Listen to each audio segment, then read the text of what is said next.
Welcome to Caribbean Club. We just played a video talking about the ethnicities of the Caribbean. And the ethnicities of the Caribbean, again, are Amerindians who were here first.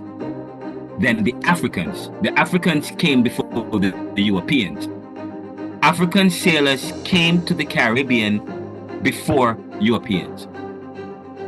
You don't read that anywhere. Maybe now, as we start to rethink history and we start to read and explore history, we are finding and reading the archives, we are finding more information that would suggest that the African sailors came to the Caribbean before Christopher Columbus and before the Europeans. But you notice when you read that and when you listen to the video that we just played about the, when you know that African sailors came here, it means how is this possible? We always were told that Africans were dumb. They never had education. They were foolish, so to speak. They never had religion. Okay, they weren't bright, they weren't smart. But now we're learning that that's not true. Africans sailed here before the Europeans. So it would suggest that Christopher Columbus and Europeans discover the Caribbean. The Africans discovered it before the Europeans. That's quite interesting. What happened to the Africans who came here before the Europeans? No mention is made of that. Why?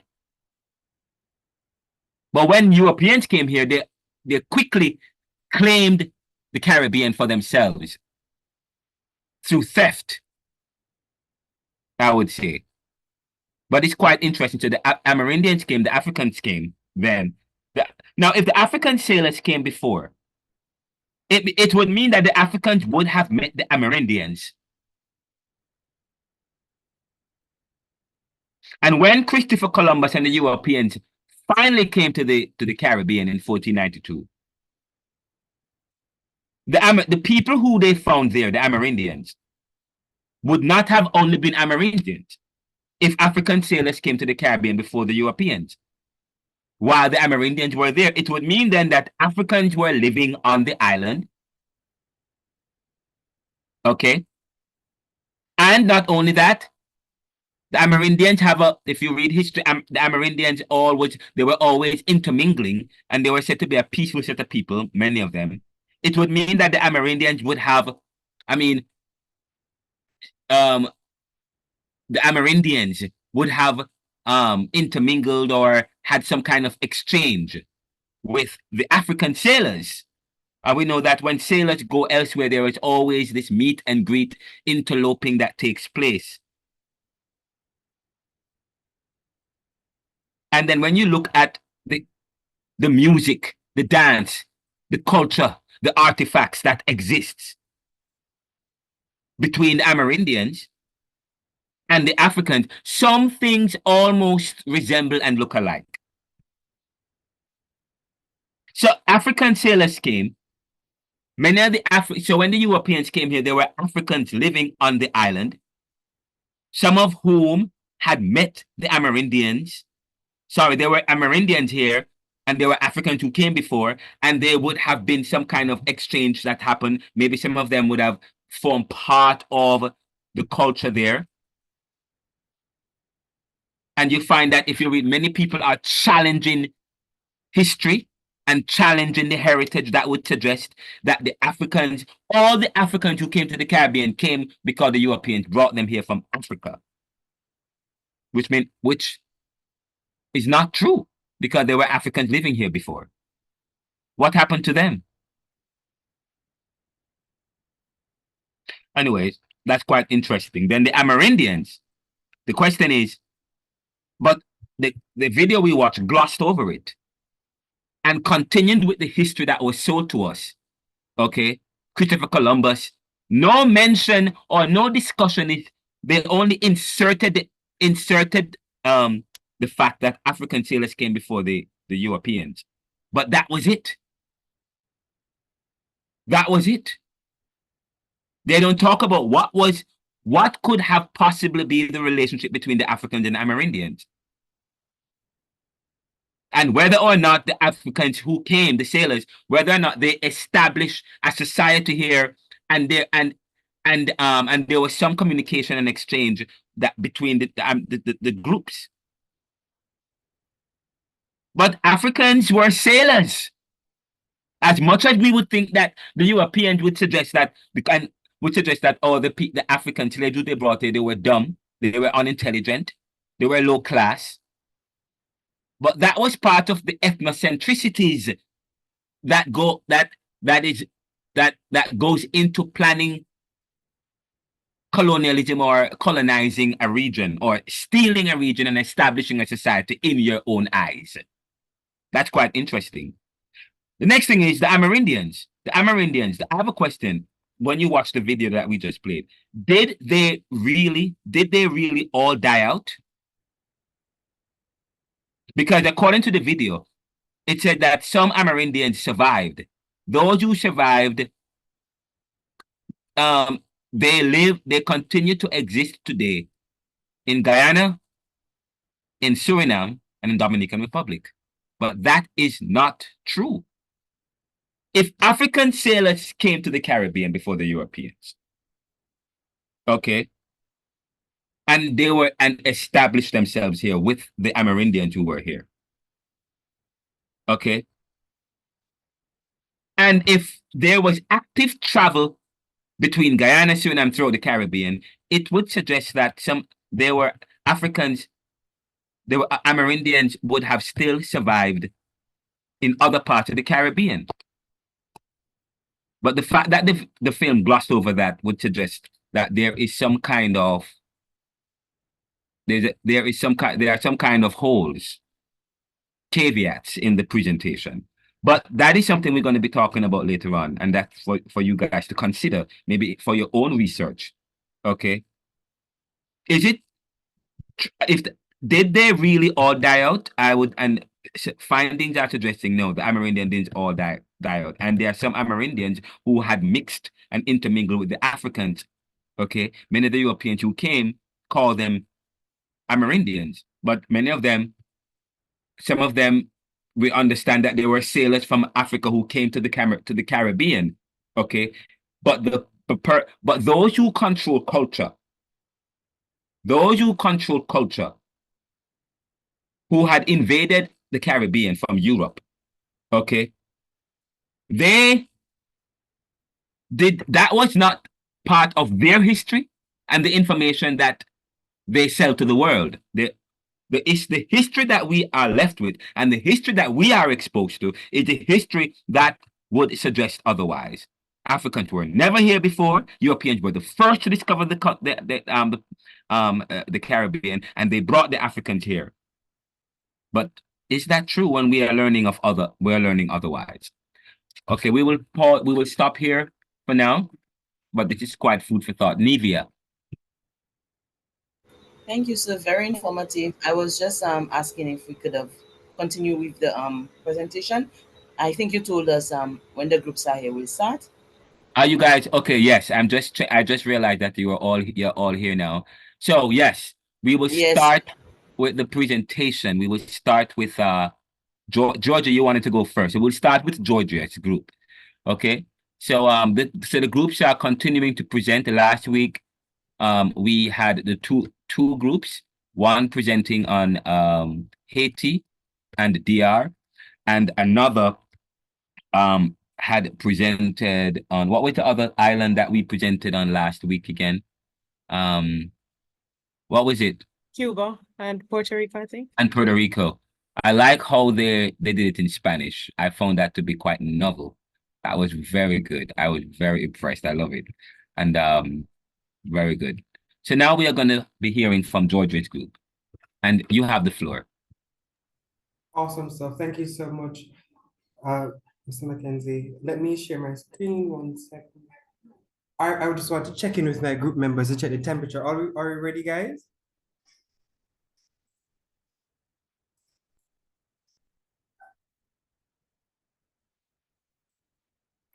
Are you seeing my screen? Yes, we are. And by Right. the way, please, the group members are the group members on here. Yesterday I saw everybody in the group face, and that was great. And I could match the groups to the faces to the groups and stuff. I would love to see the other group members. When you present, please, would love to see who is presenting. Well, my internet isn't that great at all, and since I'm sharing my screen as well, I don't want my voice to be choppy, right? So, but I'll ask my other group members if they're okay to share their screen. But since I'm share their cameras, but since I'm sharing the screen, you know, the internet the bandwidth may not last. All right. Okay, understood. Thank you so much. But Renee, Melissa, Monique, are you ready?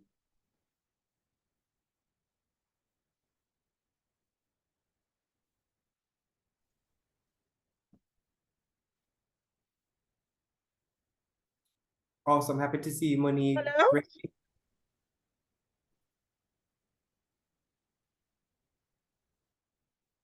Renee, Melissa? I'm here. Are you not hearing me? We're hearing you know. Awesome stuff, Melissa. Thank you. And Sir, Renee, is it okay when I present, I can turn on my camera? Yes, please. I would love to see you. So when I'm Awesome. presenting, I'll turn on if that's okay. That's great, man. Thank you. Renee, are you here with us? Yes, sir, I'm here. No, man, it's me, Georgia. Yes, I'm here. Awesome. All right, guys, let us begin. Are you Team St. Lucia or Grenada? Are you from the Spice Island or are you speaking French Creole? Who knows? But at the end of this presentation, you can decide if you are Team Grenada or Team St. Lucia. Again, guys, I am Georgia Blackwood, and with me are my group members, Renee Richards, Alicia Williams-Tobias, and Monique Francis. Let's go on this journey together. First up, we have St. Lucia. St. Lucia is a picturesque island nation located in the Eastern Caribbean Sea, part of the Lesser Antilles, and known for its stunning nature and beauty. St. Lucia is famed for its dramatic twin peaks, the Pintos, which are a UNESCO World Heritage Site. The island boasts lush rainforests, beautiful beaches, and a vibrant coral reef, making it a popular destination for tourists seeking adventure and relaxation. Politically, St. Lucia is primarily a democracy with the Commonwealth realm, recognizing the British monarch as a head of state, representing locally by a governor general. The island's economy is primarily driven by tourism, which significantly contributes to the GDP and employment. Agriculture, especially banana cultivation and growing offshore banking sector, also plays a vital role in the economy of St. Lucia. I'll hand over to one of my group members to take on this section.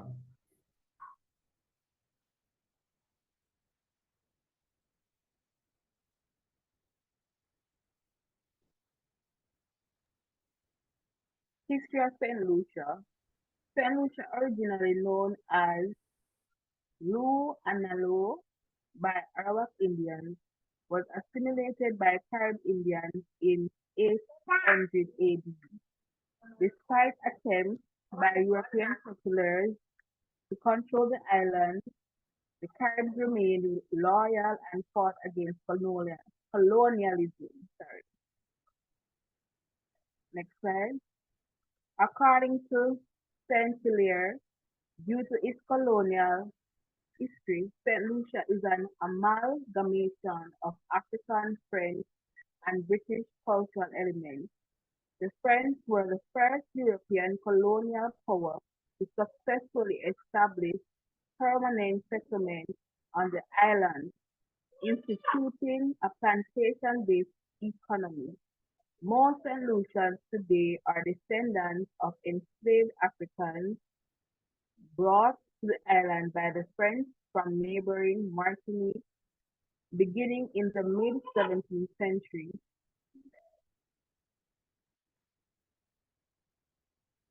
The present name is derived from Sante Aluze, said to have been first given by French seamen shipwrecked on the island in 1502, and Santa Lucia, given by the Spanish explorers later in 1511.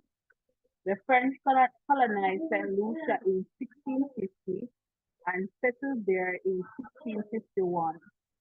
The English attempted to take over in 1659 but were defeated. The French and British fought for 150 years, changing hands 14 times. The island became known as the Helen of the West Indies. The French surrendered in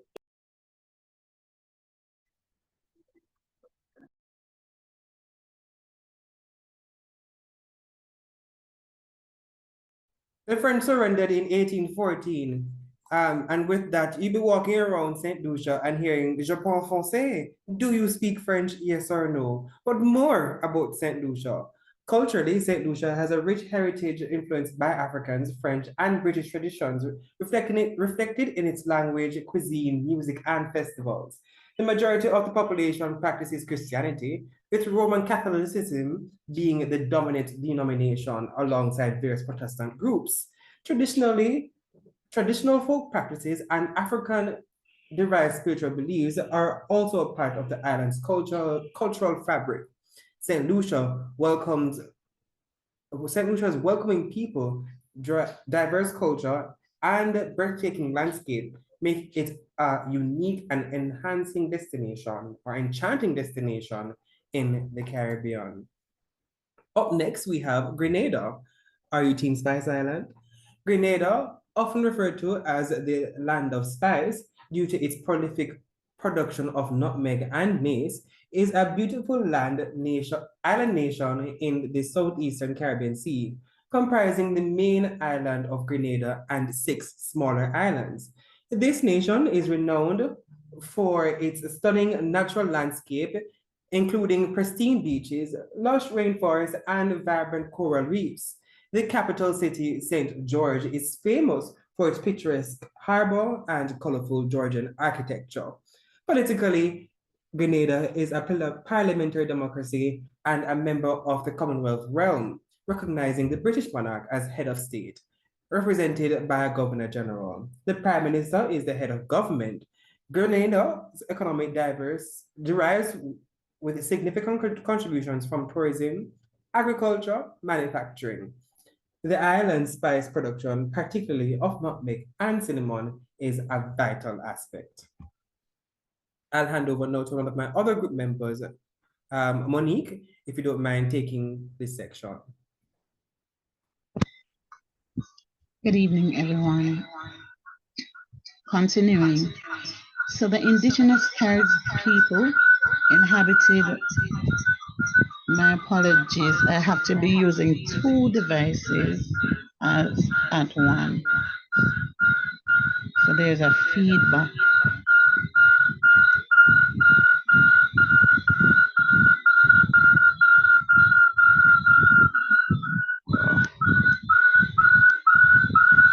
Yeah, mute the audio on one. I tried doing so. You're hearing me better now? You're still gonna get the echo. You have to turn off the sound completely off one device. So if it's the camera, doing so, but there's a default. There's a issue with my laptop. It is not that bad, Monique. You can continue. Okay, thanks. So the indigenous Carib people inhabited Grenada when Christopher Columbus landed on the island in 1498. The French settled Grenada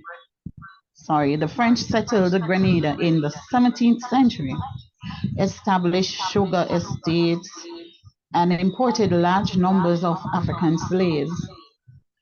Britain took the island in 1762 and vigorously expanded sugar production. In the 19th century, curacao eventually surpassed sugar as the main export crop. In the 20th century, nutmeg became the leading export. In 1967, Britain gave Grenada autonomy over its internal affairs. Full independence was attained in 1974, making Grenada one of the smallest independent countries in the Western Hemisphere. Next slide, please.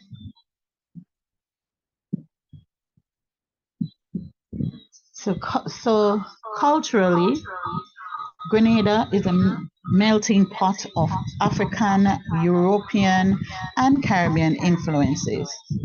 This diversity is reflected in its music, dance, festivals, and cuisine. The population predominantly practices Christianity, with Roman Catholicism being the largest denomination, followed by various Protestant groups.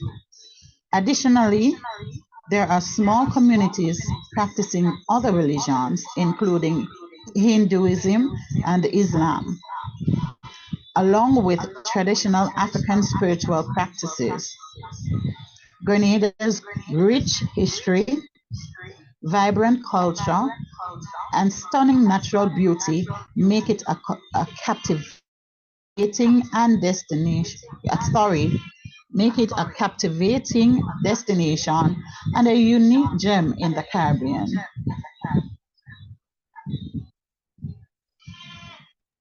Thank you so much, Monique. And we'll take a demographic in Grenada.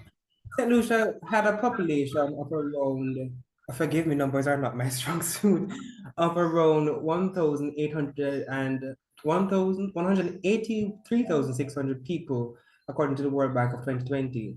Grenada's population is approximately 113,000 people as well, coming from the World Bank.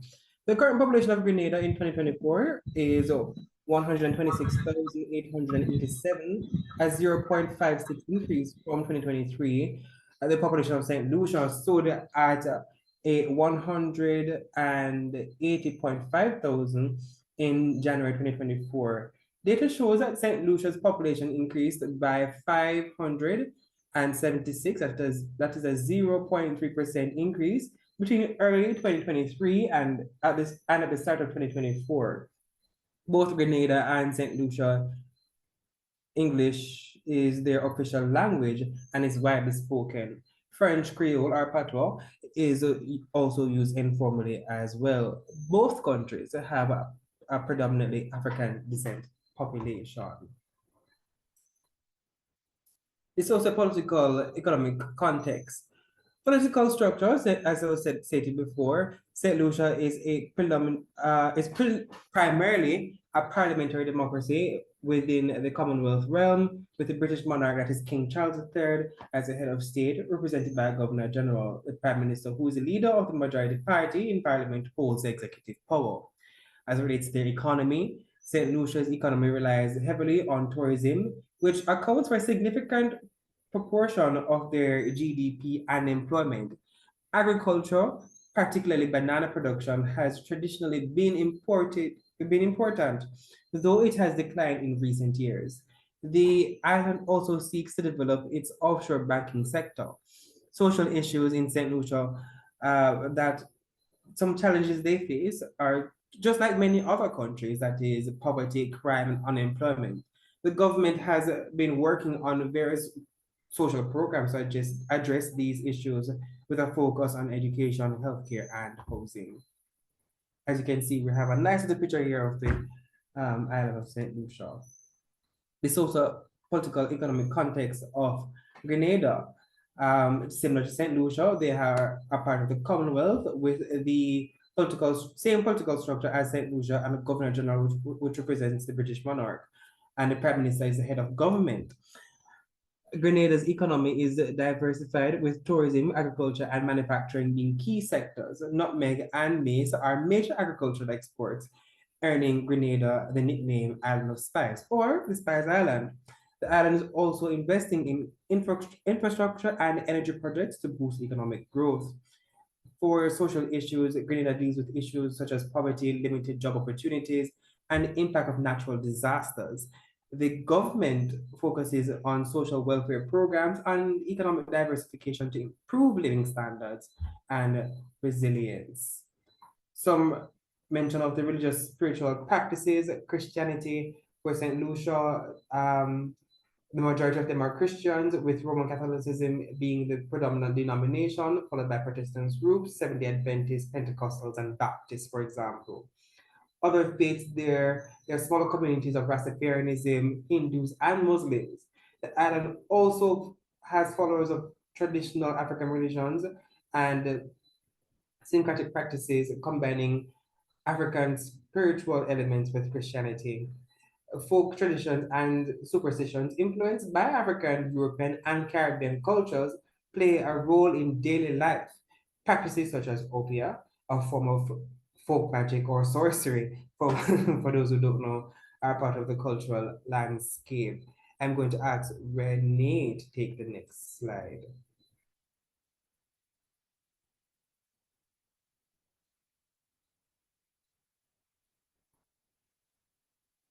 Hi, good night, everyone. Oh, sorry about that, Melissa. Go ahead. Yes. Are you hearing me? Yes, we're hearing you. Okay, so we're still looking at the religious spiritual practices.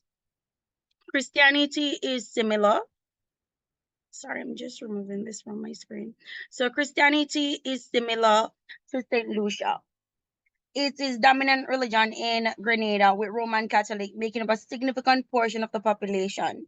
There are also many Protestant denominations, including Anglican, Methodist, Seventh-day Adventist, and Pentecostal churches. Although we know that across the world, the Roman Catholic Church was first dominant before any other church has been in existence. There are other faiths as well within smaller communities such as the Rastafarian, Hinduism, and Muslim exist in Grenada, just as these exist in Jamaica as well. We may find a few Muslim in Jamaica, but Rastafarian we find a lot in Jamaica as well. So also the traditional African religious practices and syncretic beliefs are also present in Grenada.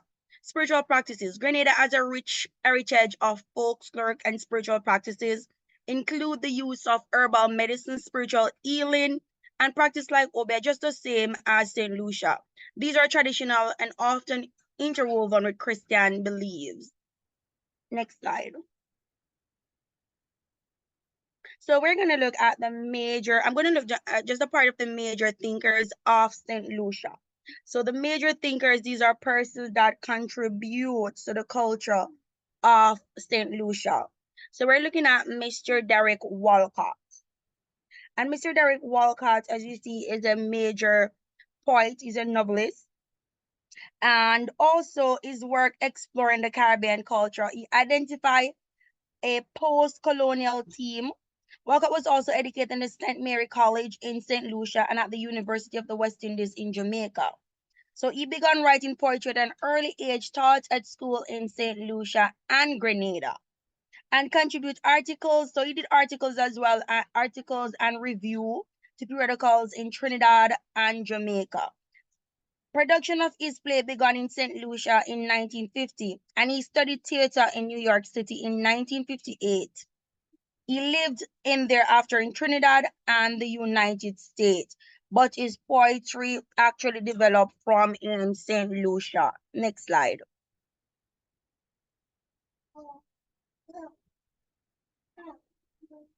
Another major thinker is our excellent dame Calapo Parletta Lewis, which was born in southern village of Labor, St. Lucia in 1946. She received her early education at the Lobbery Girls Primary School, from which she proceeded on a juvenile scholarship to St. Joseph Convent Secondary School in January 1960.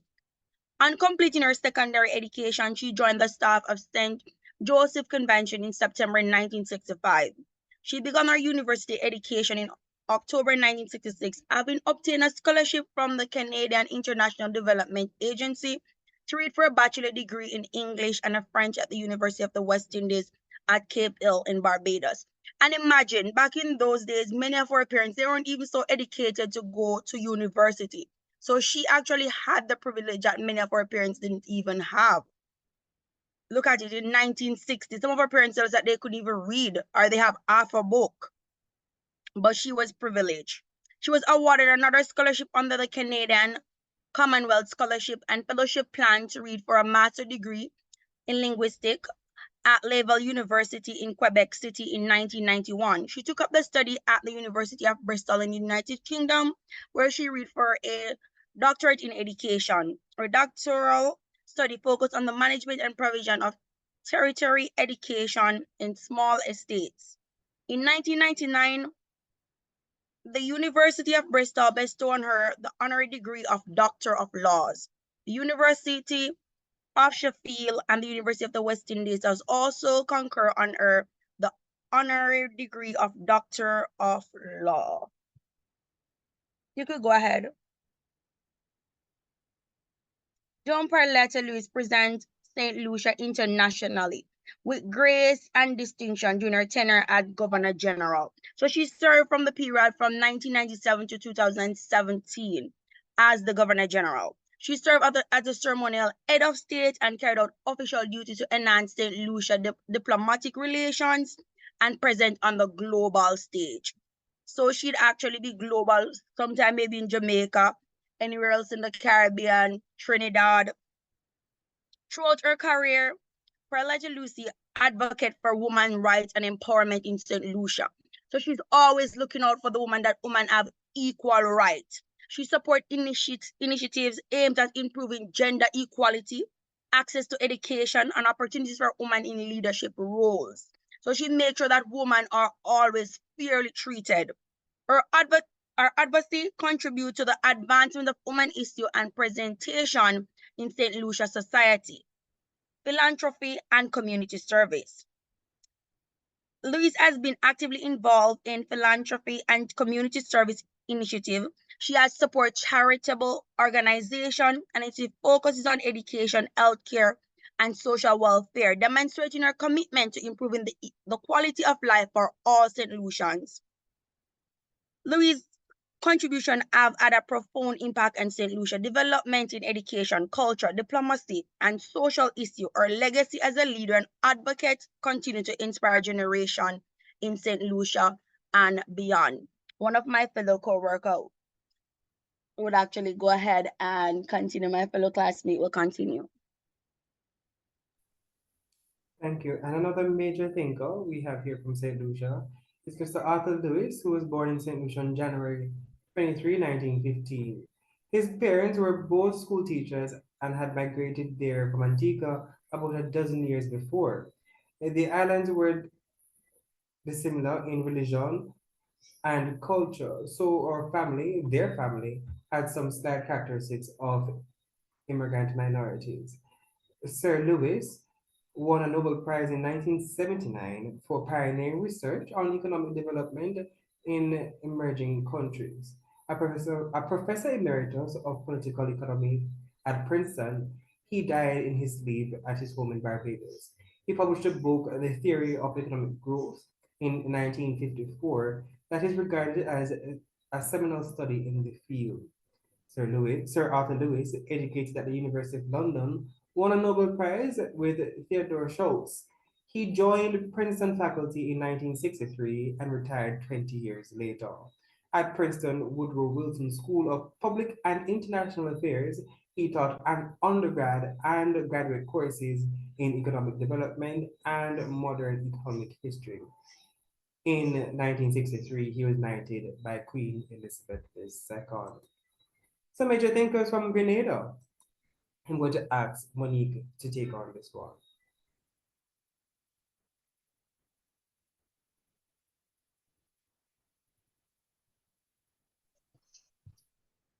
Sir Eric Sir Eric Matthew Gary was born in the parish of St. Andrew on 18th of February 1922 to Douglas and Theresa Gary. He was educated at St. Mary's RC School in Lafayette and St. Andrew's RC School in Grenville. He attended the Lafayette School and then the St. Andrew's Roman Catholic Senior School. He was also an acolyte at St. Andrew's Roman Catholic Church, next door to the school. He became primary student teacher in Lafayette School from January 1939 to September 1941. Upon leaving school, he was employed as a primary school teacher for 3 years before migrating to Trinidad, where he worked at the American Naval Base at Chaguaramas.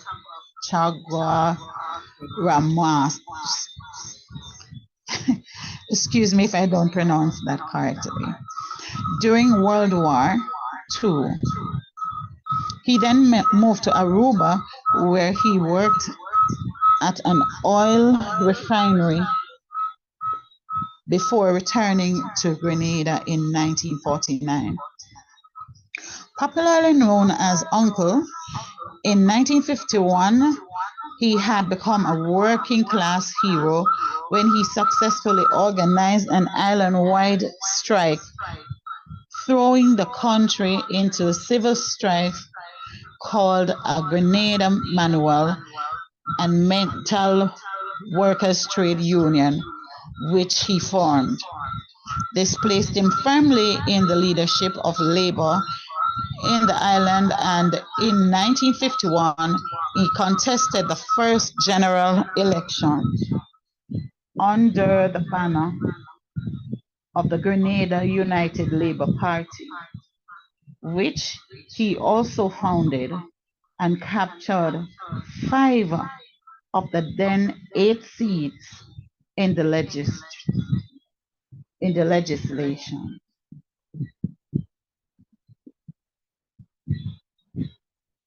So Sir Paul Spoon made significant contribution to Grenada, particularly during critical periods in its history. Here are some of his notable contributions. So Sir Spoon played a pivotal role during the tumultuous period of the Grenadian Revolution in the late 1970s. As Governor General, he provided a stabilizing influence and worked to maintain constitutional order amid political unrest.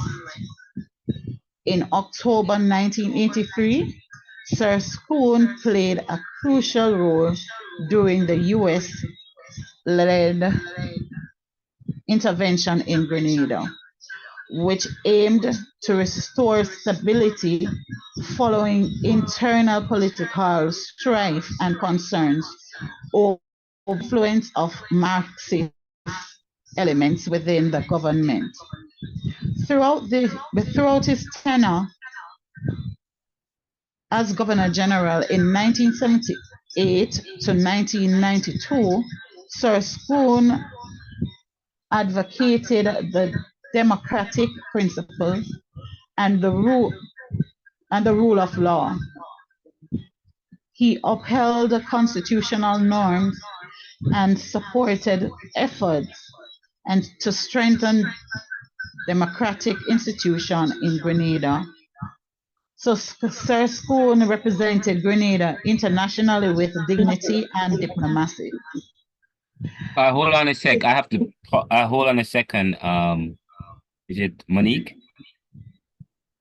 I know. I sorry, I had to interject. I don't usually like to interject, but I had to interject here. Um, I heard you said that Sir Paul School played a crucial during the U.S.-led intervention in Grenada. The U.S.-led intervention. Was it an intervention? I can hardly hear you, sir. You said that you said that Sir Paul School played a crucial role during the U.S.-led intervention. In Grenada. Was it an intervention or was it an invasion? One, two. The second question is, was it an invasion Sir, or an intervention? it's intervention, sir. Well, I'm being very particular when I ask the question. It was not an invasion, sir. All right, it depends on who It you're is reading. based on the constitutional order amidst the political unrest, sir. Well, it depends on who you're reading, because please remember that in 1983 or 1982, they killed Sir, we're Maurice Bishop. barely hearing you. They killed, in 1982-83, they killed Maurice Bishop. He Yes, was sir. the leader of the People's Revolutionary Party.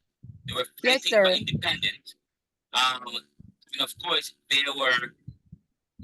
not only that, part of the problem is that these people in the Caribbean, we were sandwiched by people by the US and Russia, or Marxist and capitalist elements.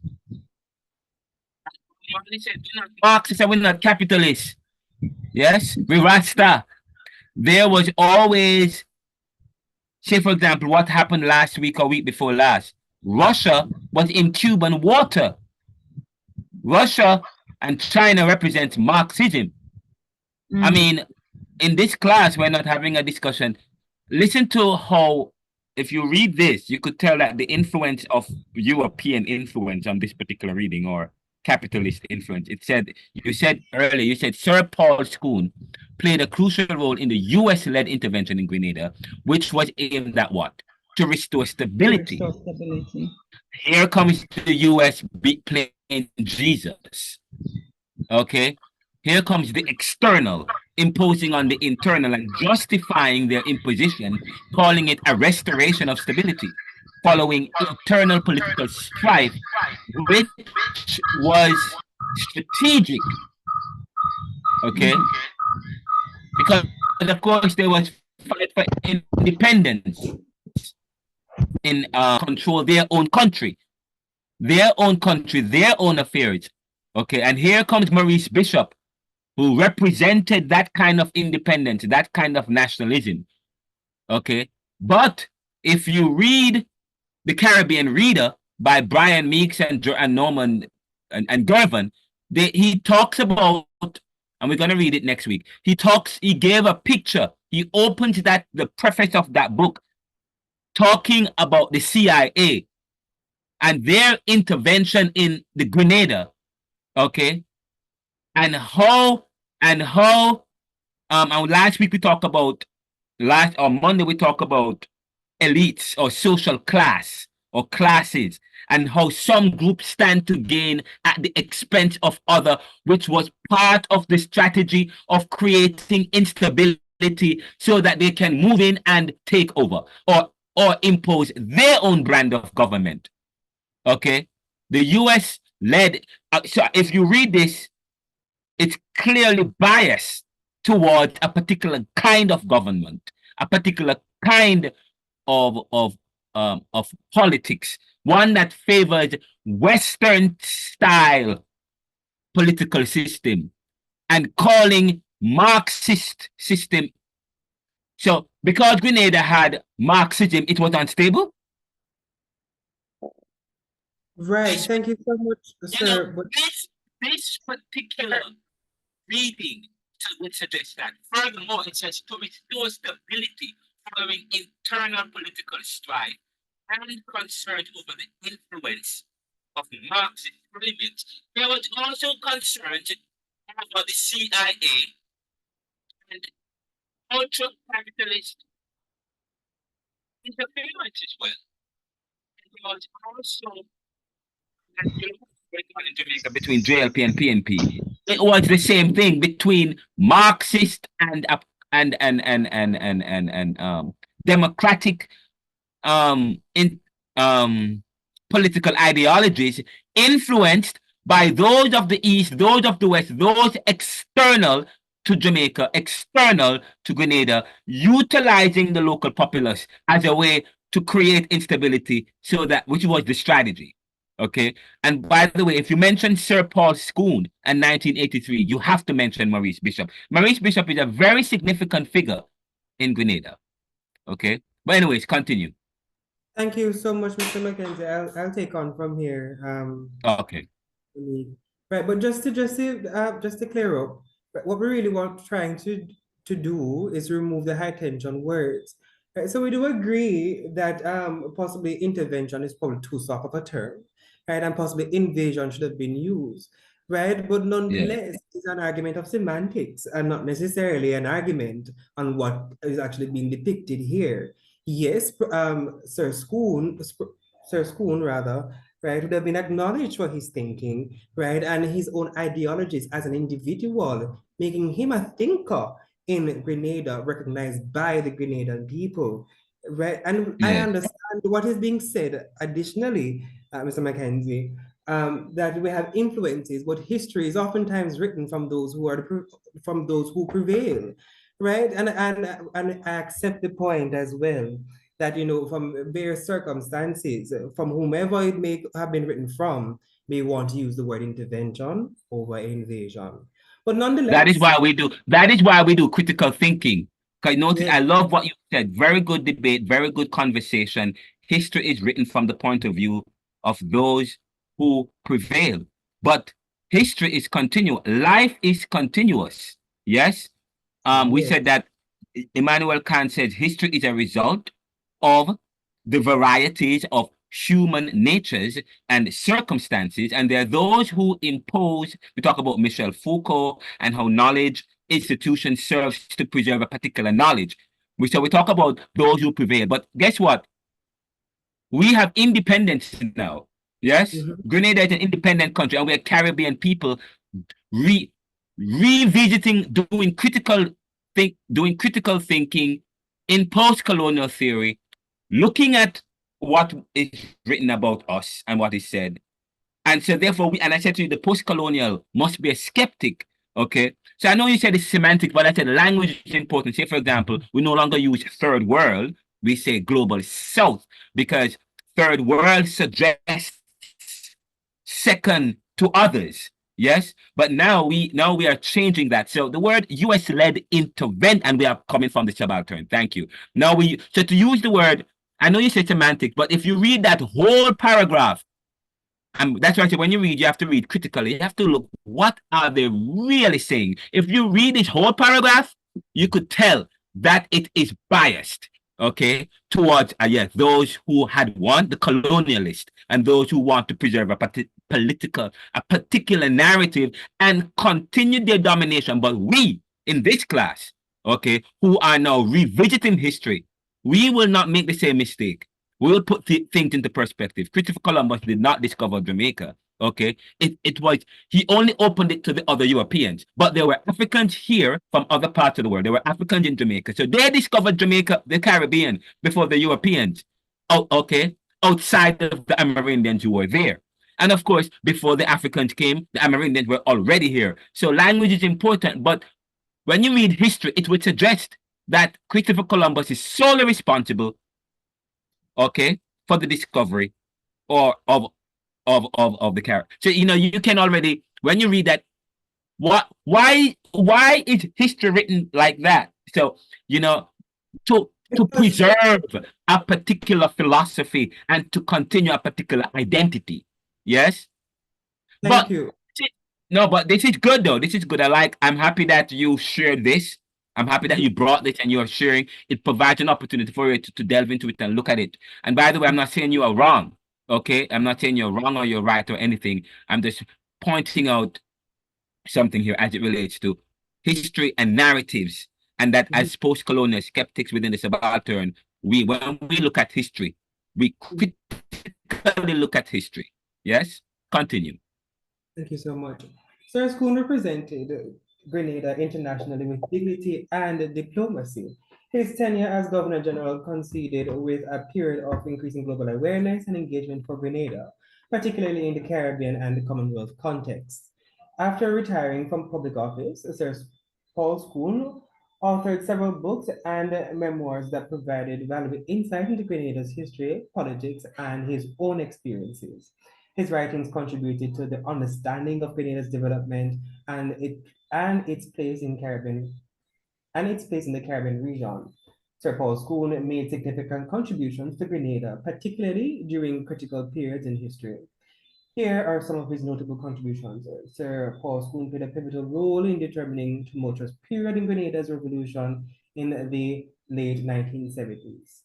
As Governor General, he provided a stabilizing influence and destabilizing, depending on whom, thank you, Mr. McKenzie, and worked to maintaining constitutional order amidst political unrest. Oh yeah, he provided stabilizing influence for the Thank you. Capitalists.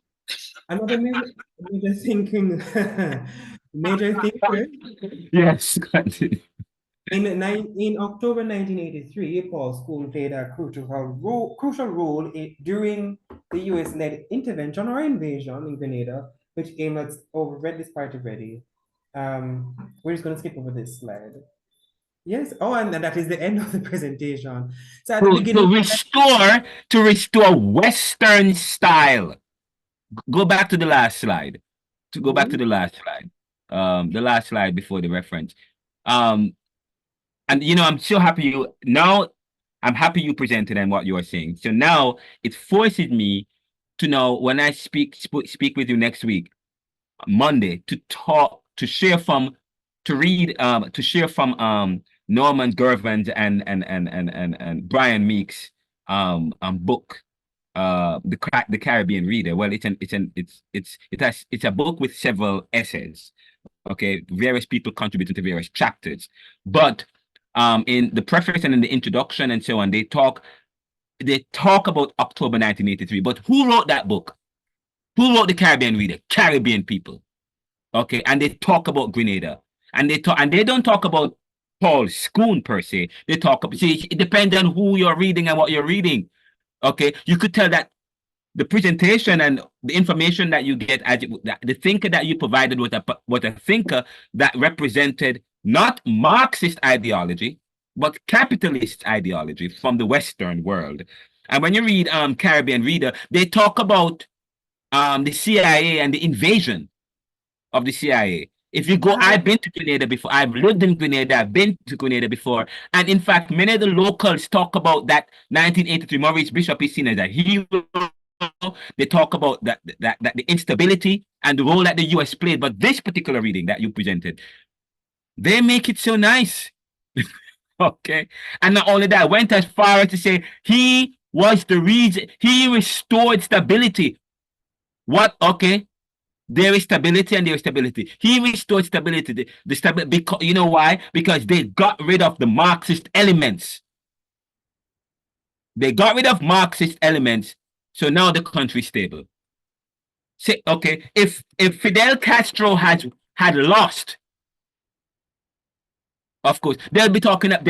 Cuba would celebrate Batista, who represented and was supported by the US. Then you go to Guyana and you look at Walter Rodney, and he was assassinated in 1983, I think, or 1982, something of the sort. Okay, because he represents nationalist, Marxist ideology against, and he was fighting for nationalism and Guyanese democracy, kind of independence and freedom, free from American and British and European penetration and interference. While whoever was, and I won't take away from you guys, the group is about to present, whoever was the leader in the 1980s, okay, was supported by the US, okay, and represented their interest. But he was He was leading Guyana with an iron hand, and he was seen as a dictator, but he was supported by the US because he protected US interests. Now, I'm an American citizen, but I am doing history, okay? And I'm being fair to history, and I'm providing with you. Okay, you might say, oh, why are you talking? No, I am, as a professor, I have to facilitate a particular perspective, and I'm also a post-colonial skeptic who is a Black man, okay, who have done deep research. So I'm going to be fair to history, okay? The US has intervened, but not intervened. We talk about structural adjustment part. Why is the Caribbean the way it is? Or because of structural adjustment policy, the process of intervention to help to steer Jamaica, the Caribbean, towards a level of economic development. Well, guess what? That's not what it did. If you read Ramesh Wansawan, he taught from Trinidad and Tobago. Ramesh Wansawan, in his book, The Challenge of Structural Adjustment in the Commonwealth. Structural adjustment was supposed to be an economic policy, as an intervention policy to help improve and aid Caribbean, but guess what? It did the opposite. It was a strategy.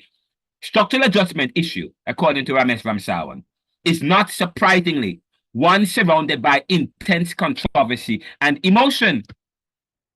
This is because structural adjustment does not concern itself with economic policies or improving government performance, but it brings into question basic economic philosophy and ideology, and may also involve the effective transfer of decision making from local hands to external or international hands.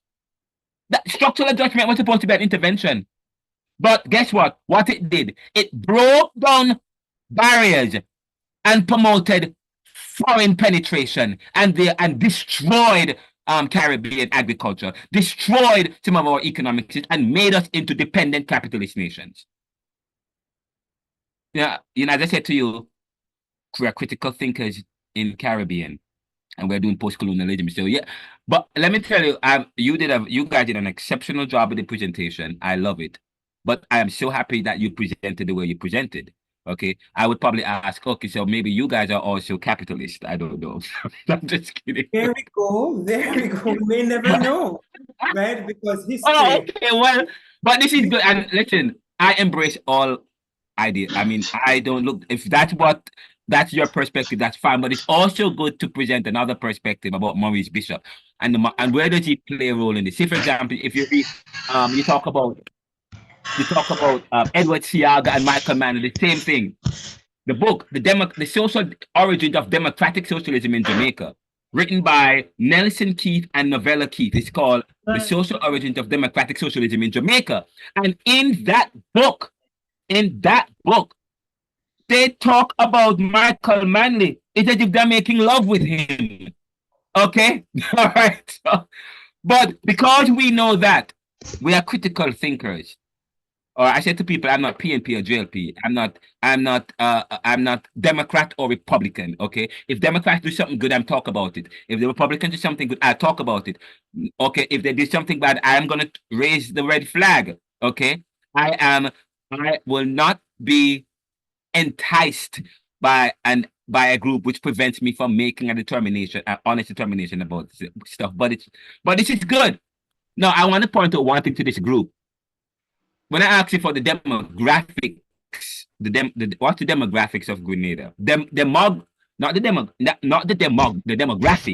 The demographics. Demography is defined as the study of something, the study of human population and the changes in their quantity associated with migration or fertility and mortality. But now, if I ask you for the demographics, now, there's a difference between demography and demographics. Now, demographic analysis of something includes the statistical analysis of population.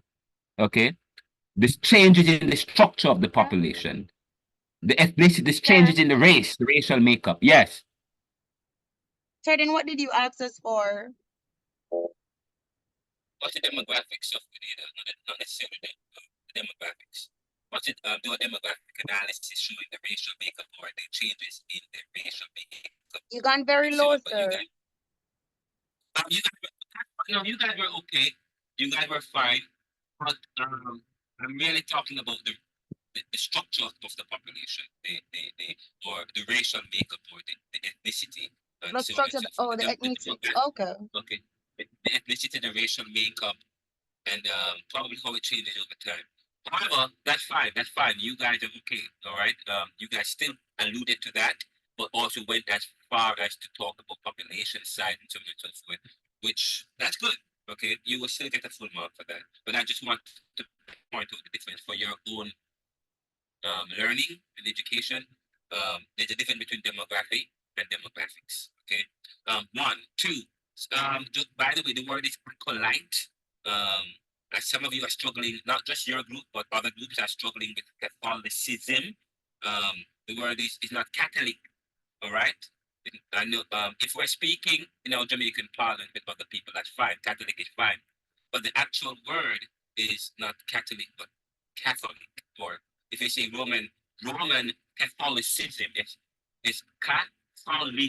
Catholicism, Roman Catholicism, not Catholicism. It's not Catholicism, Catholicism, 5 syllables.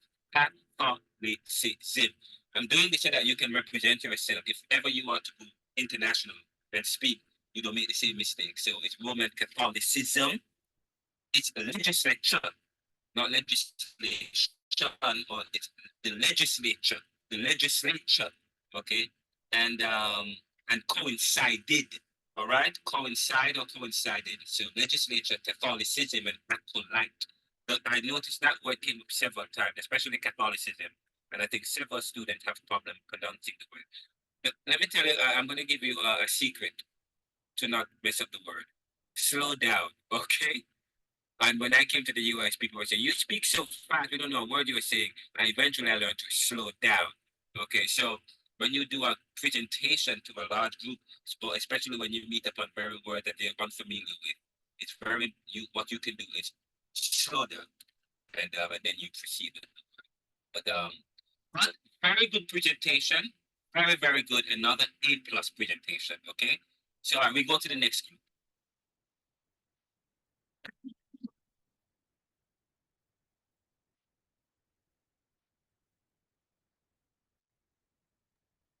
Good night, everyone. We are the group that's presenting on Guyana and Martinique. All right, ready to go. As soon as you start, may I just be excused, as Murphy's Law would have it, the internet went down. They're sending a technician out, so I am on my phone. Kenyatta will project the presentation, and I'll kick it off. But just excuse me from not being on video.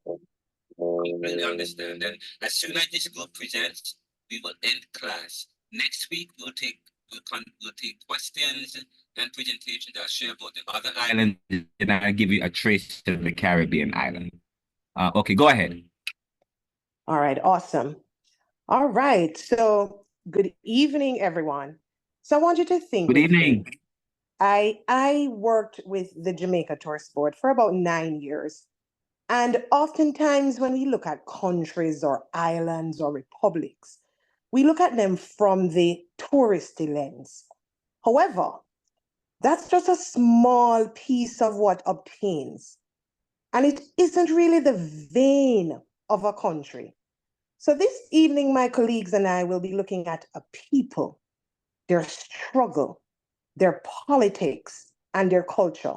We will take you on a journey through the Caribbean islands of Martinique and Guyana. These two regions, though part of the same geographical area, they offer unique insights into the Caribbean experience. So in this group, Jelaine, Kenyatta, Kemery, and Nivea, and myself will just walk with you through these two islands. I'll give you an update on the brief history. Then Kemery will speak to you about the current position, what obtains now. Kenyatta will look at the demography. Kemery will go back to religion, and then Nivea will talk about the key figures. So let's look at the brief history. Firstly, Guyana is located on the northern coast of South America, and it is bordering Venezuela. And that will come into play later about a big problem they're having with Venezuela now. If we look at a chronological order of Guyana's history, and as time permits, because we have 15 minutes, so we'll just take you through a chronological order. So for the pre-colonial era, the first inhabitants of Guyana entered the islands during the first millennium BCE. And amongst the earliest settlers were the group, the Arawaks, the Carib, and they said possibly the Wario. Then there was Christopher Columbus, who thought he discovered something, right? But he was an explorer, and he came and he saw people in Guyana. So he sighted Guyana's coast in 1498. However, it was the Dutch who finally began the European settlement, establishing trading posts upriver about 1580, and by the mid-17th century, the Dutch had started importing slaves from West Africa to cultivate the sugarcane. So they started enslaving our people from that time to come and help them to do some work. Then came the British rule. And Guyana really changed hands frequently. When we studied this, we really saw that there was a flip-flop in there. And during the French Revolutionary and the Napoleonic Wars, in 1792 to 1815, the British took over. And in 1796, and remained in position, except for some short intervals they had until 1814, when they purchased Demerara, Berbice, and Essequibo, which in 1831 were united as a colony, British Guyana. Next slide, Kenyatta. All right, so after that, we can group the other part as the abolition of slavery, or the indentured labor.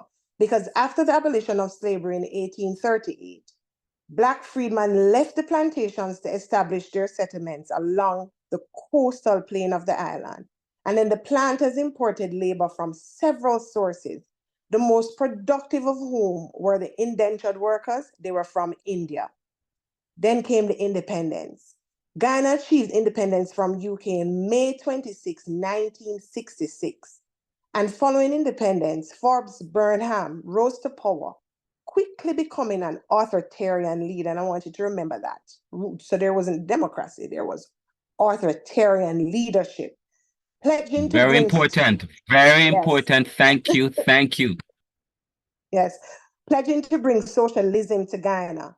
And after his unexpected death in 1985, power was peacefully transferred to Desmond Hoy, who implemented some democratic reforms before being voted out in 1992. But today, Guyana is a sovereign state and is the only English-speaking country in South America.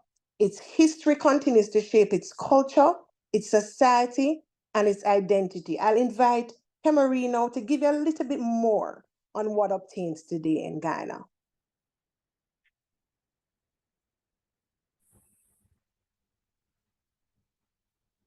Good night, everyone. All right, so looking at Guyana current position. So the South American nation now heavily depend on oil profits, and Georgetown cannot afford these so-called plans. Guyana was seen as one of the poorest country in South America in the first decades of the 21st century. However, the Guyana economic story has undergone a dramatic shift. Traditionally, agriculture, which is rice and sugar, and mining, which is gold, were their mainstay. So that was where they get their resources from. However, the discovery of a vast offshore oil reserve in 2015 completely transformed the nation development trajectory. They had become one of the fastest growing oil producing countries. Guyana reportedly produced around 650,000 barrels of oil per day. So this newfound wealth fuel explosive economic growth with Guyana GDP, which is the gross domestic production, which is gross domestic product, which is a measure of the total value of goods and service produced within a country border for a given time or period. We see where this new development has caused Guyana to experience a staggering 44% increase in 2020 and a phenomenal 62% leap in 2022. To ensure responsible management of this oil wealth, Guyana established the National Resource Fund, a sovereign fund wealth. Also in January of this year, Guyana said it's expected to receive some 2.1 billion in oil exports and 320 million from royalties in this year. So big money. Okay, stop. Go ahead. Oh, sorry, go ahead. Go ahead. This is I thought you were already reading down this section about big money. When you finish reading about big money, I have to make a point because I'm telling you, I am upset. I am upset. What is going on in the Caribbean? But continue reading. Continue reading. All right, sir. So big money is tied to Guyana oil reserve, and they took ExxonMobil, an oil company in the United States, to court because they inflated the value of oil well equipment over 200 times to over. So Exxon claims it's a mistake, but the implications are great. This would have a significant impact on the oil profits, and Guyana has a production sharing points with the Exxon, with government only receiving its share after reduced costs. So they will have only gotten 12.5%. Also, there are some social issues such as poverty, infrastructure development, education, and healthcare that remain of pressing concern. The government faced the challenges of using new oil revenues to add these long-standing issues effectively. So despite the big money or the change in Guyana's economy, they're still having some issues to resolve these outstanding challenges that they're facing. Listen, man, listen, I love when you guys come with new information I don't know. You just read something I don't know about. I didn't know this part. Last year, I wrote an article when we discovered that Guyana had found oil. They always had oil, but recently, they found new oil reserves in Guyana. They found new oil reserves in Guyana. Okay? So, and a lot of political commentators, economic commentators, I was one of them. I wrote an article. I said, people were saying, oh, great. This is good for the Caribbean. Jamaica and other Caribbean islands they were inviting other Caribbean islands to invest in Guyana's oil. There were a lot of the CARICOM and was saying that, oh, this is great for CARICOM. This is great for Guyana. Guyana, just so you know, is one of the poorest countries in the Caribbean and in the Western Hemisphere, despite the fact that they have oil. Okay? Despite the fact that they have oil. Jamaica had bauxite in 1950, 1952? 57? I mean, Alpa and many of the bauxite companies are owned by who? Or who makes most of the money from bauxite? Guyana has oil. I wrote an article and I said in the article, is Guyana's oil the Caribbean hope for real prosperity, competitive advantage, and development is? And I also, somebody had wrote an article and I commented on that article. The article is in the Gleaner. But I said, it's Guyana's oil. Does that provide any hope? And I said in the article, I was very skeptical. And I said, I doubt that because we've had opportunities in the Caribbean and we've squandered it. or we're not strategic, or we allow external or outside influences, or we have not learned to come together as a Caribbean country, as Caribbean peoples and nations, to invest and to help to, okay, let me tell you what Caribbean lack. Capital, and I said to my co-workers yesterday, we were having a meeting at the Cheesecake Factory, and I said to somebody, I love bowling. And I said to them, you know why I love bowling? And I love going to the amusement park. Because when I was growing up in Jamaica, I never had a chance to go bowling. And I never had a chance to do the amusement park. I had it probably when I was 6 or 7, and after that it disappeared. Then I think one time they developed bowling in Portmore Mall, and they started it, but it never finished. And the next thing you know, they're gone. Okay, but we never had bowling. So I said to my friends, my co-workers, at the meeting we were having, we were just liming. I said, I that's why I love bowling here. You said let's just go bowling. Bowling is one of the favorite things that I like to do in this country, and the amusement park. And I said, why? Because we never had bowling in Jamaica. He said, you don't have bowling? I said, no, we don't have bowling alleys. Why? And I said to people, you know what Jamaica like? Capital intensive investment. Those big equipments, industrial equipment. So therefore we cannot, and that's when I said to you, when you look at the stages of development or look at economic development or the production process, you have those who are at the early stage of production, those who are in the middle, and those who are at the finish. The post-industrial country, they're at the end. They make that, okay, they do financing and they do the iPhone is made in another country, but just the parts and stuff, but the intellectual part, the part that stands to gain the most money, they send back the phone and it's completed in the US. Then they sell it back to these, okay? They want to protect the post-industrial country, whichever France, Germany, whatever the places. But I'm sorry for cutting you because I have to make a very important point because I'm upset because I'm learning some stuff now. Listen to this, what you guys are presenting. You're telling me ExxonMobil, which is an American company, okay, makes most of Guyana's money. In fact, Yep. You're telling me 12 points of the 100%.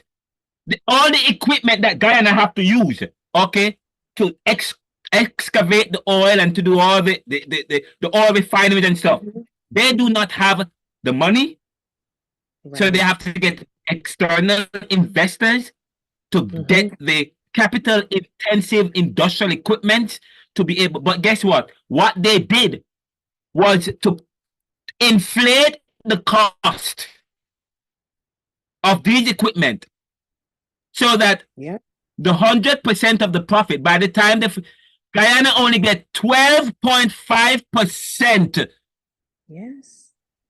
of the money from their oil, and Exxon inflated the cost, okay, of the production. And I'm saying to you, this is what I'm talking about. That is why I'm saying to you, no matter Black people, Caribbean people, we're not supposed to be rich. No matter when you find a way out, that those who already control find a way to make it, and that's why I say the competition is not fair, because those who are already ahead made it so that they stay ahead. Okay? This is absolutely ridiculous. This is what the Caribbean government, Caribbean community, CARICOM, that's what they should be talking about. Creating a Caribbean whereby we can come together and develop capital intensive technology so that we don't have to rely on post-industrial countries and then multinational, okay, to lend us money or to engage in our production and then inflate the cost. I'm telling you, this is ridiculous. I am so sorry. Continue. Continue, if whoever was presenting. But you guys, Okay, so yeah, thank you so much. I have to write an article about this. Guyana has a complex political background because of its colonial history, ethnic diversity, and recent economic developments. So Guyana was a British colony until it gained independence in 1966, as Ariel would have alluded to. This colonial legacy has left a significant impact on its political social structure. So the main political parties they have two parties, just like Jamaica, two main parties. So they have the People Progressive Party, which is PPP, traditionally supported by the Indo-Guyanese, and the People National Congress, PNC, which generally garners support from the Afro-Guyanese. So these parties dominate the political scene and have history of rivalry and conflict, just like Jamaica. Guyana has a parliamentary system and elections have often been contentious. Accusation of electoral fraud and political instability have been common, which is likely in every country. The 2020 election, for example, was particularly disputed, leading to a prolonged period of uncertainty before the PPP's Ifran Al was declared president. In the international relation, Guyana's main relation with both regional and international power, the border disputes with Venezuela over Issa Cuba region remain a significant issue. So Guyana is also a member of the Caribbean community, which is CARICOM, and play an active role in the regional affairs. Thank you, Kamarie. Kenyatta will now talk about Ghana's demographics.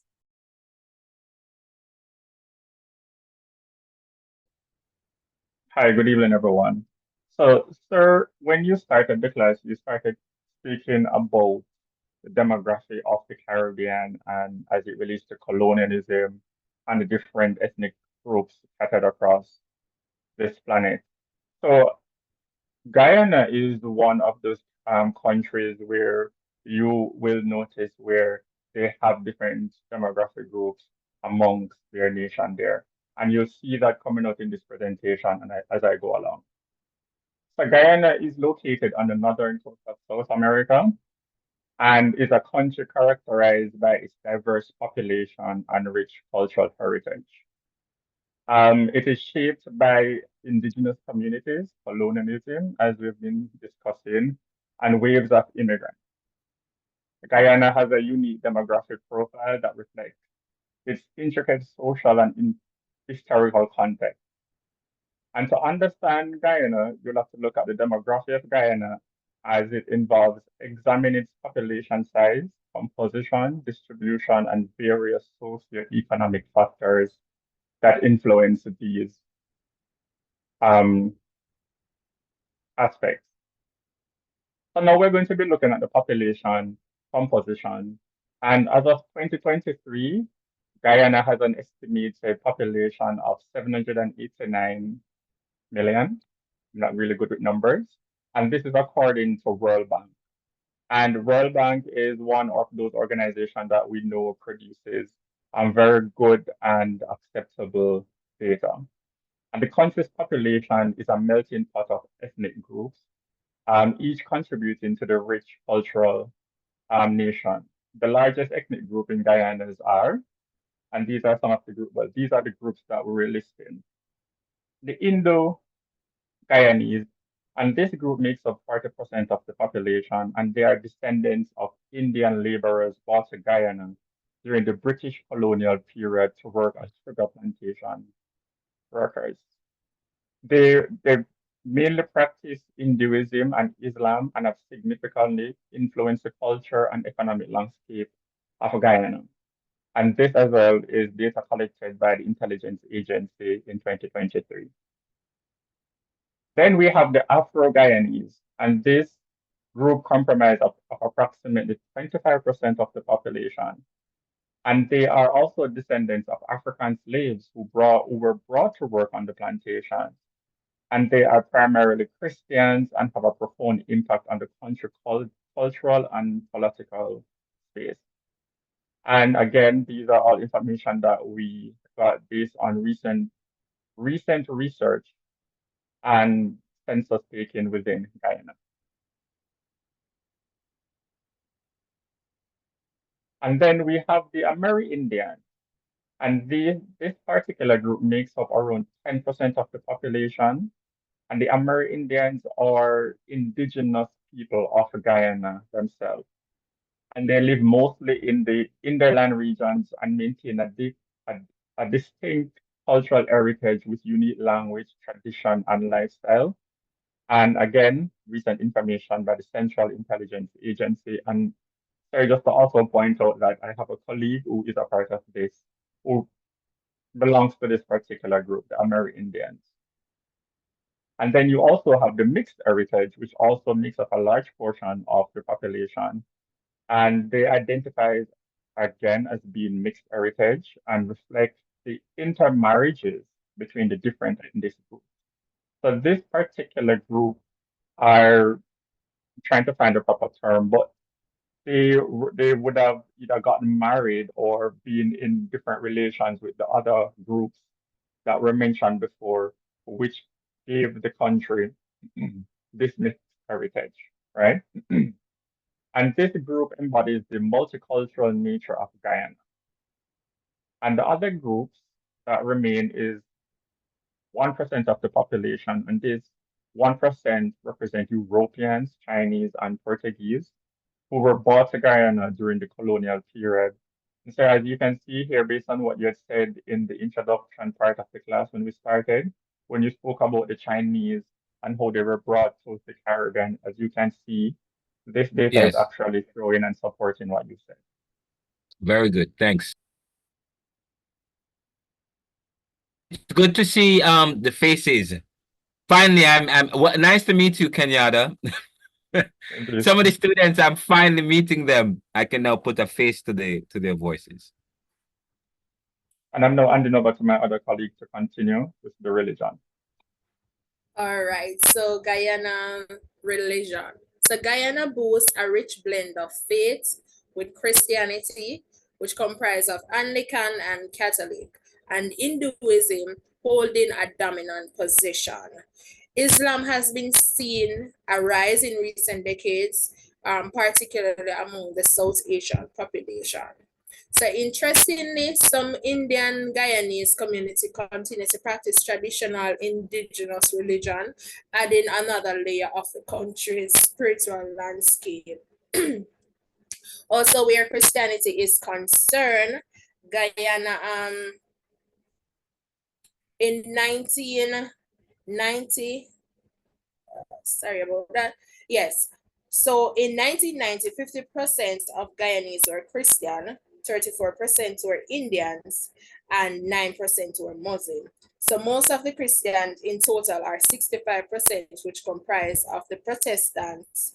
35% are Roman Catholics. So the main religion in Guyana, we would say, is Christianity.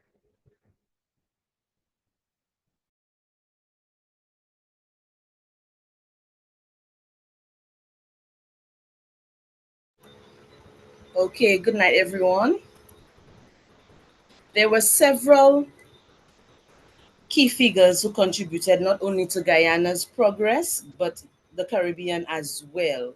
So we have decided to highlight, as mentioned earlier, Dr. Walter Rodney, and I will briefly explain why. So Dr. Walter Rodney was born in Georgetown, Guyana on March 23rd, 1942.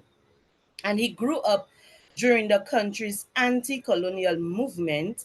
His father was a Marxist-oriented People's Progressive Party member, which led the struggles for freedom from British rule. So you know he has roots, deep roots in the Afro-Guyanese group.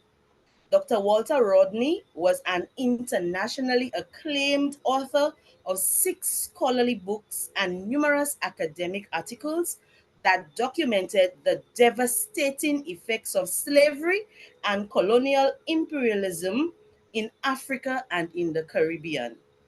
He extended his critical analysis to explain how those effects contributed to prevent the progress of newly formed neo-colonial governments. So he definitely spoke from the subaltern point of view. Dr. Rodney published his best known work, How Europe underdeveloped Africa. And that was done in 1972. Oxford University also published Dr. Rodney's doctoral thesis, A History of the Upper Eugenia Coast from 1545 to the 18th century. Also, in 1975, two chapters titled from the thesis, let me get the pronunciation of this correct. Two chapters from the Guyana Coast and Africa in Europe and the Americas were published in the Cambridge History of Africa. Rodney went on to publish many more books throughout his life. Some more history on Dr. Rodney. He traveled widely and he became known internationally as an activist, as a scholar, and formidable orator. He was able to express exactly what was happening to the Caribbean region through the history that he experienced from his forefathers.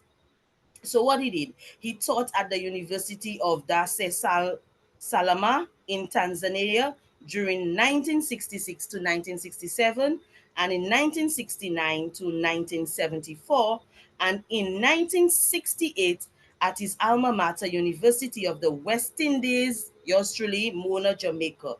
He was sharply critical of the middle class's role in the post-independence Caribbean.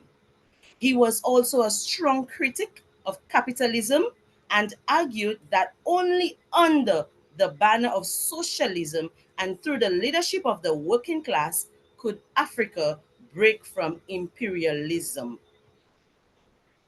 On October 15th, 1968, the government of Jamaica, led by Prime Minister Hugh Shearer, I'm not sure if I'm pronouncing that correctly, declared Rodney persona non grata. What does this mean? This was a decision to ban him from ever returning to Jamaica, and his subsequent dismissal by the University of the West Indies Mona campus. This caused protests by the students and the poor of the West Kingston that escalated in many riots known as the Rodney riots. These riots resulted in 6 deaths and causing millions of dollars in damages. The riots, which began on the 16th of October 1968, triggered an increase. Look at what the rebellion triggered. It triggered an increase in the awareness in political awareness across the Caribbean, especially among the Afrocentric Rastafarian sector of Jamaica. And this was documented in Dr. Rodney's book, The Groundings with My Brother. In 1969, Rodney returned to the University of Dar es Salaam. He worked at the university until 1974 when he returned to Guyana. He was promised a professorship at the University of Guyana in Georgetown, but the Forbes-Burnham government at the time rescinded the offer when Rodney arrived in Guyana. Rodney was close to C.L.R. James, renowned author, among others, and supported the socialist government of Julius Nyerere, which, while his academic work contributed to the emergence of decolonization, African social sciences. Rodney also worked to disseminate knowledge in the Tanzanian villages in Africa, where he spoke in Kiswahili, the language of the people. He continued his Pan-African activism and he analyzed the causes of the continent's underdevelopment. And he published his work, How Europe Underdeveloped in Africa, in 1972. His work continues. On June 13th, 1980, Dr. Walter Rodney was assassinated, as you mentioned earlier, sir, in Georgetown, Guyana, at the age of 38 by a bomb explosion in his car. A month later, he returned from celebrations of independence in Zimbabwe, at a time of intense political activism. This was his life's work. It was widely believed, but not proven, that the assassination was set up by Guyana's president, one of his own, Lyndon Forbes Burnham. Rodney believed that the various ethnic groups historically disfranchised by the ruling colonial class should work together, a position that challenged Burnham's hold on power. And it should be noted that Dr. Walter Rodney's work as a Caribbeaner has been deprived of a great mind by, and he achieved this at an early age. A special distinction should be given to him of being a permanent part of a unique tradition of intellectual leaders such as of African and people of African descent in the Americas. So his work can stand next to the same order of importance such as people like Marcus Garvey and W.E.B. Du Bois, George Pandmore, and C.L.R. James. So Dr. Rodney contributed significantly to Guyana's progress and to the Caribbean region. Thank you. I hand over to my colleague. Thank you so much, Nivea. Thank you so much. We now go to the island of Martinique. Very good. I like how you mention his name with C.L.R. James and Marcus Garvey and George Padmore and W.E.B. Du Bois. W.E.B. Du Bois actually very a significant person in American civil rights movement. He also taught at the University of Pennsylvania, which is an Ivy League college. And he was influenced by Marcus Garvey. Marcus Garvey really influenced him, and quite sure along with Frantz Fanon and so on. So this is powerful. You see how I said to you, in the Americas, when you study Caribbean thought, you can't divorce it from what's going on in the US. Okay? You can't just talk about Britain and France and Germany. The US also was a colonial power, and they continue to be so. Okay? All right, continue. All right. So, bienvenue au Martinique. My colleague spoke Spanish. I speak French. So, Martinique, I'm going to give you a brief history. Jelaine will speak to you on the current position and the main religion. Kenyatta will take you again through the demography of Martinique. And I will tie it off with a key figure and a conclusion. So, let's look at the brief history. Martinique is a Caribbean island. And let me ask you a question, Avril, and your group. It's now 9/11. Yes. Do you want to complete your presentation on Monday, or you want to finish it now? 10 minutes and we're done, sir. All right, continue. All right. So, Martinique is also an overseas region of France. And what shapes this country, it's its indigenous roots, its colonial past, and this ongoing relationship that they have with France. Martinique was originally inhabited by Arawak and later the Carib people. And it was named Joanaceria Montanino by the Arawaks, which really means island of flowers. And then there comes what they call the European discovery. But as my group and I said, Christopher Columbus didn't discover anything. He encountered Martinique on his fourth voyage in 1502. And at the time when he encountered it, the island wasn't colonized immediately. Then came the French colonization. The settlers came in 1635 from the Campagne des Îles, L'Amérique, and they arrived and established a colony at that time.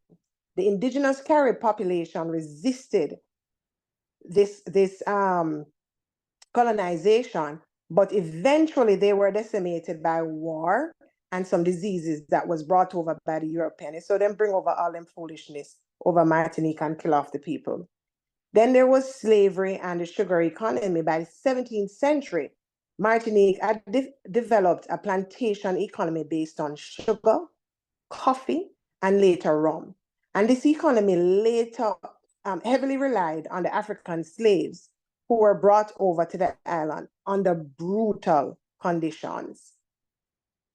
Then in 1802, slavery was first abolished in 1794, but in 1802, it was reinstated by Napoleon. It was permanently abolished in 1848, following a widespread resistance and revolt by the enslaved population. After the abolition of slavery, Martinique saw an influx of indentured laborers from India. You see this trending in Martinique and in Guyana, these indentured laborers. And the island underwent significant modernization and became a French department in 1946, gaining the same political status as the mainland France. And today, Martinique is a vibrant blend of Caribbean culture. It remains an integral part of France, and it enjoys the same rights and representation as any other French region, while preserving its unique Creole heritage. I'll have Jelaine talk more about Martinique, what obtains in that country today. It's quite interesting, just before Jelaine speaks, it's quite interesting that as the various group present and talk about what happened to the Carib people or the Tainos or Arawakan people, it's quite interesting that, I mean, it's quite interesting when you read history. Who is writing the history? Can you trust the history that is written by these people? One. Two, how is it that all of the Carib people, the indigenous Carib people, died off because of diseases? The Europeans didn't die. How come the Europeans didn't die off from diseases? Agree. Thought about. No, how is it? No, right now I'm saying that every time I listen to this, I'm hearing, oh, they all died out from diseases. They all died out from diseases, but the Europeans didn't die from diseases. That is something I want to know more. I mean, I would have to do some research about. Yes, I want to check that something is wrong there. What happened to the Europeans and these? What kind of diseases? And is it that the Europeans were vaccinated but they never, vaccination wasn't as it was today. Okay. Unless the Europeans had developed some immunity to what they had, and the Arawakan tribe or Carib people didn't. But it's quite interesting. And over time, these Arawakan didn't develop an immunity, unless, whoever is telling the story wants to showcase the exceptionality of one group over another. One. But anyways, go ahead, Jelaine.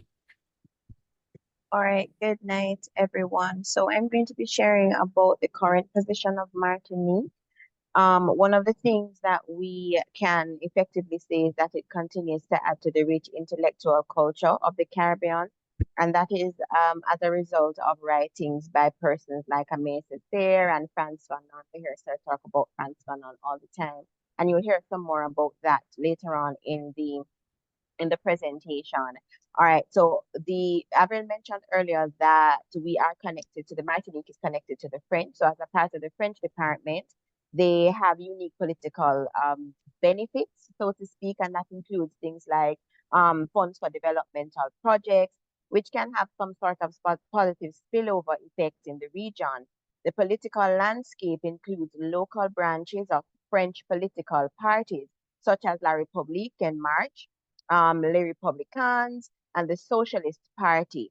Some parties and movements advocate for greater autonomy or even independence from France, such as the Mauritian Independence Movement and the Mauritian Progressive Party. When we talk about addressing social issues such as unemployment, youth engagement, and social inequality, these things continue to remain a priority for Martinique. Balancing its French identity and its Caribbean roots is an ongoing challenge for Martinique, and they seek to strengthen regional integration while maintaining the unique identity that is crucial for its future. Right? So Martinique we look at its agriculture, and they have bananas and sugarcane and tourism, which are long-standing pillars of its economy, complemented by food processing, rum distillation, and petroleum refining. They have significant investments in like solar, wind, and geothermal projects aimed to reduce reliance on fossil fuels and promote sustainability. The development of technology parks and incubators to foster startups and improve digital infrastructure is also a part of what is currently happening in Martinique. And there is emphasis on sustainable fishing, marine conservation, modern farming techniques, and agrotourism. When we looked at what was happening in Martinique post-pandemic, we recognized that the expected GDP growth of 3 to 4% was driven by tourism primarily, renewable energy investments, and alignment with sustainable development goals. I'll have my colleague continue with the demography of Martinique. Yes, sir. So according to INSEE and the World Population Review, Martinique has an estimated population of the number that we're seeing there. Not very good with numbers. And this was as of the 1st of January 2022. And life expectancy at birth is 78.9 years for males and 84.8 for females. African Martinians and African Martiniqueans, getting that wrong, and African white Indian mixture is 80%. And then you have the Inter-Martiniqueans, which is 10%. And they have the white Martiniqueans, which is 5%.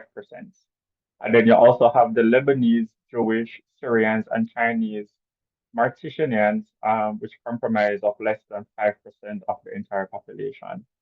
It is also important to note that the French government forbids ethnic censuses, and those numbers are not official and may not be in the numbers that we just mentioned just now. So this is, in a sense, a rough combination or rough breakdown of the different groups that are there based on this. And then French is also the official language and is understood by majority of the population. You also have the Martinian Creole, a form of Antillean Creole, which is also spoken by most of the population as well. Thank you. In terms of Martinique's religion, Avril spoke to the French colonizers coming in 1635, and they introduced Roman Catholicism, which remains as the dominant religion in Martinique today. Before the colonization, though, the Carib people practiced animism, worshiping natural spirits and ancestors. French colonization established Roman Catholicism as the dominant religion, significantly influencing Martinique's culture and social landscape. The island's Catholicism is interwoven with African spiritual practices, reflecting the region's history of forced migration and cultural blending. And that is important to note because, of course, as we have noted here, this is a forced way of migrating them from the original religion, which was more in terms of anicism, into the cultural practices, the religious practices that are more European in terms of Roman Catholicism. Very good. I'm happy that you are talking about that, and very good point you made, Julaine. Absolutely powerful point. I'll get to that later. Listen to me. As my colleagues went through their slides, as I listened to Kenyatta speak about not being able the French government forbids ethnic censuses, but they were, Thank you. Yes, I wanted to put. I was very. I mean, thank you. The yes, white I saw that. The Lebanese, the Jewish, the white Martinicans, the Indo-Martinique case, but we can't do the ethnic censuses. I really just wanted to bring that up, to just bring it to the forefront of our minds so we can really think of what is going on in some of these countries, or what went on in some of these countries, because key figures like Frantz Fanon, and if you have been a part of this class, you know how Sir absolutely loves Frantz Fanon and the work he That done. is my guy. Listen, if you would have heard this name quite a number of times, right? And Frantz Fanon was a psychiatrist and a philosopher. And he studied in France and later worked in Algeria during the Algerian War of Independence. Two of his major works at France is Black Skin, White Mask. I've read that book. And this book explores the psychological effects of colonization on Black people. When you think about the people that wear bleach, the psychological effects of colonization on Black people, particularly in terms of identity and self-perception. This is an awesome work from Fanon. And he examines how colonialism creates a sense of inferiority and alienation amongst the colonized. And then The Wretched of the Earth that he wrote in 1961, this was written during the Algerian War. And this work addresses the dehumanizing effects of colonization and the path to liberation. Now listen, when I read this part, Fanon advocates for violent resistance as a means of reclaiming humanity and dignity. I thought about Dr. Martin Luther King Jr. and I'm like, okay, he was like, okay, let's do it peaceful, let's hold hands, let's walk. But Fanon said, no. By any means, we are going for reclaiming our humanity and dignity, and if we have to take it by force, we're going to take it by force. All right. So what is relevant about the work that Fanon has done? Because it's not only relevant to Martinique, it's relevant to the Caribbean, it's relevant to Black people. Here, sir, talk about he looks at things from the subaltern perspective. He's a Black man, right? So the impact that his work has had on Caribbean thought. Fanon's ideas have greatly influenced post-colonial studies, critical race theory, and liberal movements worldwide. Now, in the Caribbean context, his work provides a crucial outline for understanding the legacy of colonialism and the ongoing struggles for identity and autonomy, because we still have people who do not understand who they are, do not understand their past, so they can't understand the future. So his work is still relevant today. How is it relevant to our cultural identity? His analysis of the psychological impact of colonization is particularly relevant to us in the Caribbean because the effects of colonial history are deeply felt. It's ingrained in social and political spheres. Even the browning, same Black people, one lighter than the other. That is like a grandchild of racism, right? When somebody browning, you feel to them better. When somebody live uptown and you feel to them better. So his work is very, very important as it relates to cultural identity in the Caribbean. Then decolonization. Fanon's advocacy for decolonization resonates deeply within the Caribbean experience because many nations fought for gain independence in the mid-20th century, but still have some form of tentacles coming from our colonizers, like Jamaica, who we still have to go to the Britain to get certain rules, got to get certain things passed, right? So his work is really, really relevant during decolonization. And when you think of race and identity, his study of race and identity offers valuable insights in the dynamics of racial relations in the Caribbean.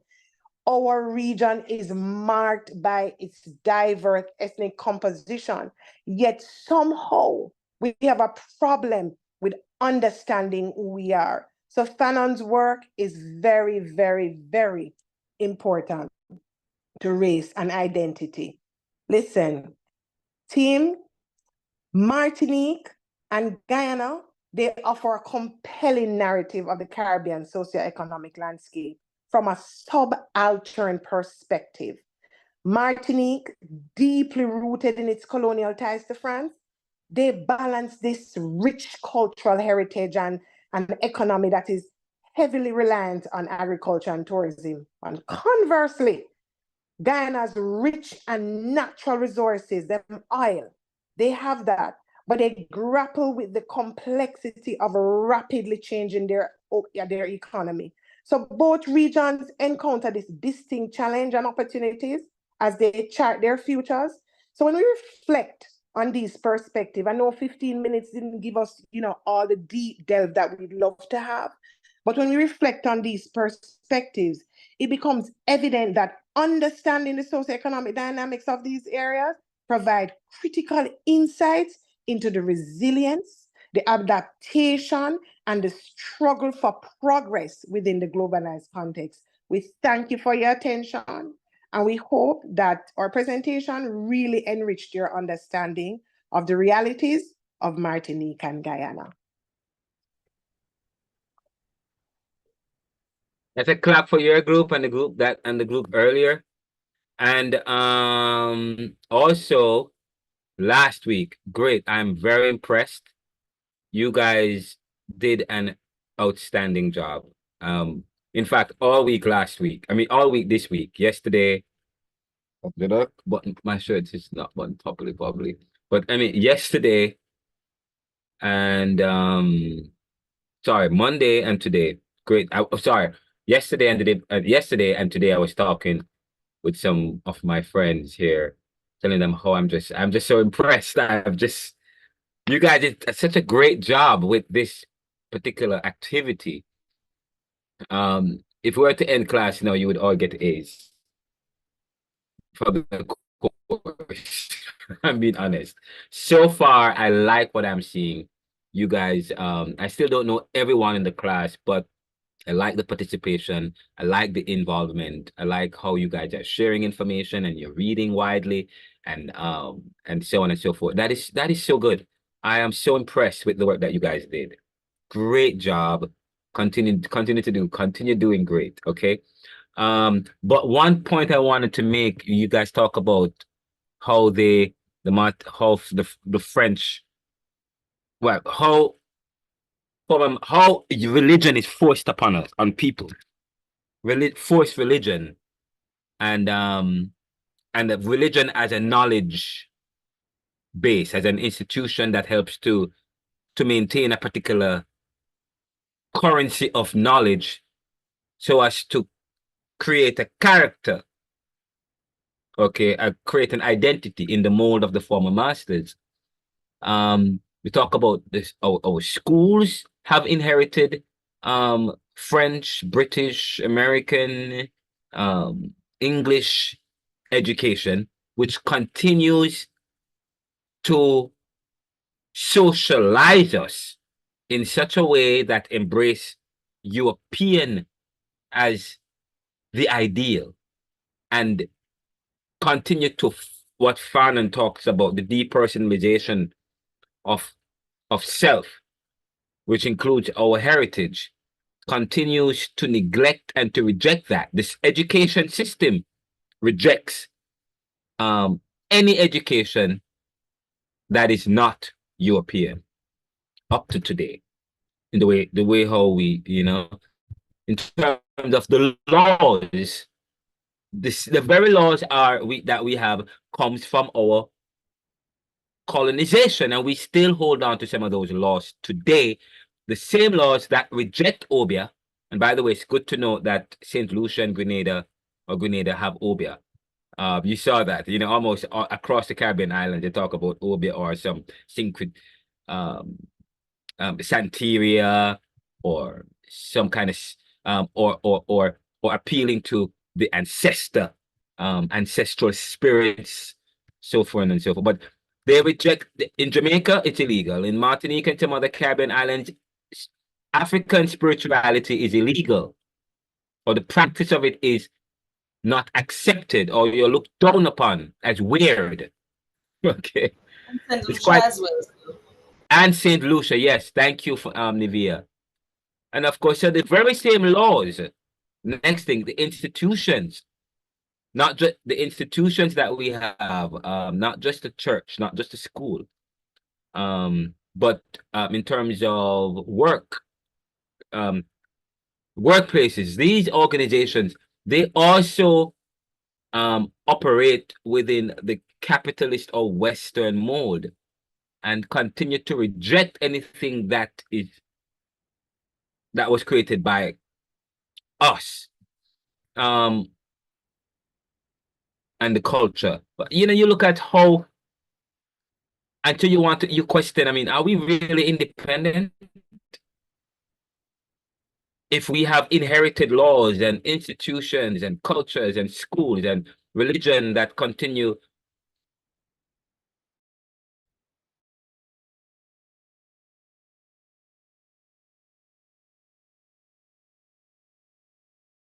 And I always ask when the African sailors came here, what what happened to the documents? Where are all those documents?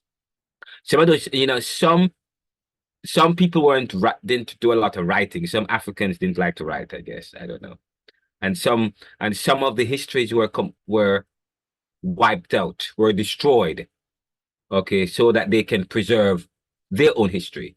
Okay, that's what's part of colonization, to destroy any history, any information that goes against what European influence.